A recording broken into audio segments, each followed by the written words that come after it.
আসসালামু আলাইকুম friends, শালুস food প্যারাডাইসে সকলকে স্বাগত জানাই। অন্যান্য দিনের মতো আবারও আমি আপনাদের মাঝে নিয়ে চলে এলাম পিঠার একটি রেসিপি নিয়ে। এই পিঠাটির নাম হচ্ছে খোলা জালি পিঠা। এটি অসংখ্য ছিদ্রযুক্ত নরম তুলতুলে পিঠাটি আমি আপনাদের সঙ্গে শেয়ার করব। আর এটি আমি সুজি দিয়েই করেছি। ছোট্ট একটু ভিডিও বন্ধুরা, ভিডিওটা স্কিপ করবেন না, তাহলে কিন্তু এক একটা স্টেপ বুঝতে পারবেন না।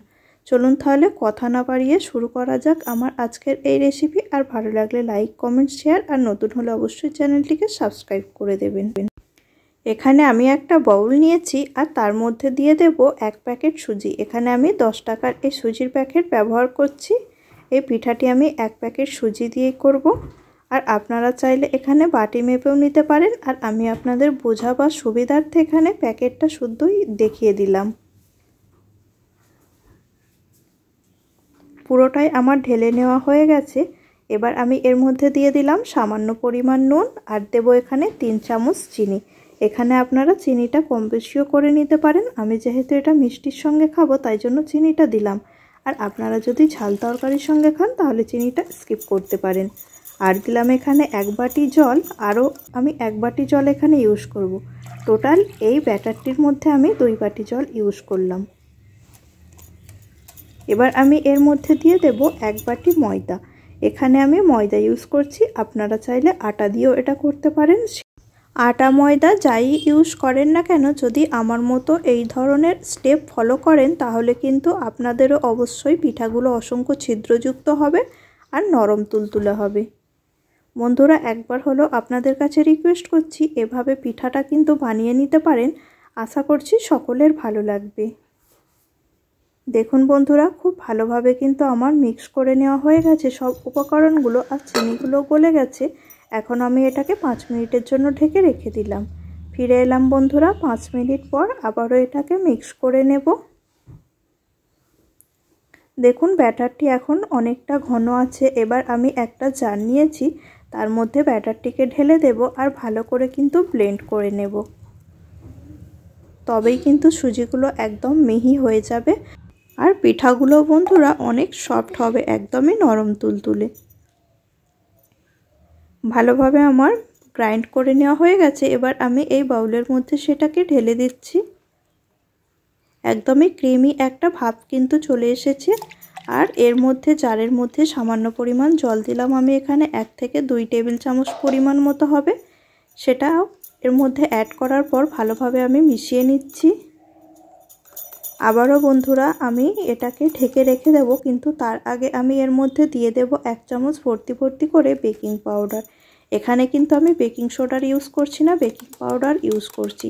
আর দেওয়ার সাথে সাথে এরকম ফেনার সৃষ্টি হবে, তাহলেই বুঝবেন আপনার পিঠাগুলো অসংখ্য জালিদার হবে। দেখুন, দেখে নিশ্চয়ই বুঝতে পারছেন কতটা ফেনার সৃষ্টি হয়েছে। এবার এটাকে ঢেকে দিলাম আমি 5 মিনিটের জন্য। ফিরে এলাম বন্ধুরা 5 মিনিট পর। আবারও একবার আমি এই ব্যাটারটিকে মিক্স করে নেব, তারপরে আমি আবারও এটাকে গ্রাইন্ড করে নেব। আবারও আমি এই জারের মধ্যে ব্যাটারটিকে ঢেলে দেব। আপনারা চাইলে এখানে একবারও ব্লেন্ড করতে পারেন, কিন্তু আমি এখানে 2 বার করলাম যাতে আমার পিঠাগুলো অনেকটা জালিদার সৃষ্টি হয় আর একদমই নরম তুলতুলে হয়। দেখুন আমার গ্রাইন্ড করে নেওয়া হয়ে গেছে। এবার আমি এই ব্যাটারটিকে পাত্রটির মধ্যে ঢেলে দিলাম।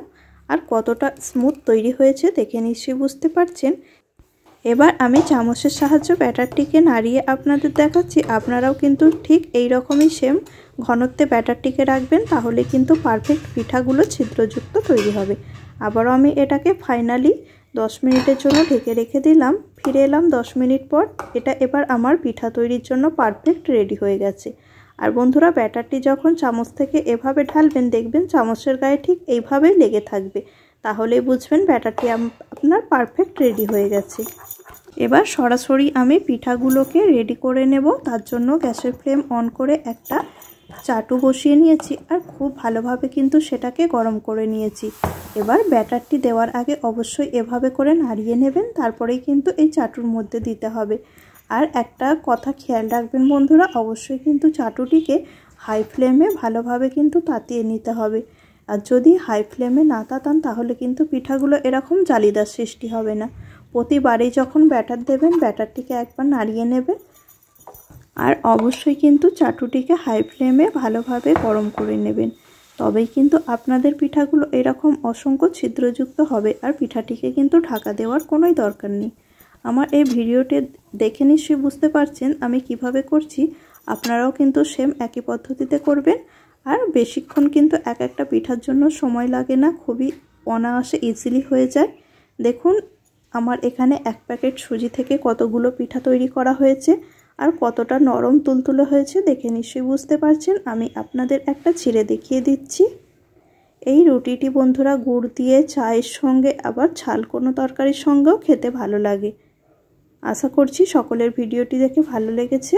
ভালো লাগলে অবশ্যই লাইক করবেন আর অনেক বেশি বেশি করে শেয়ার করে দেবেন।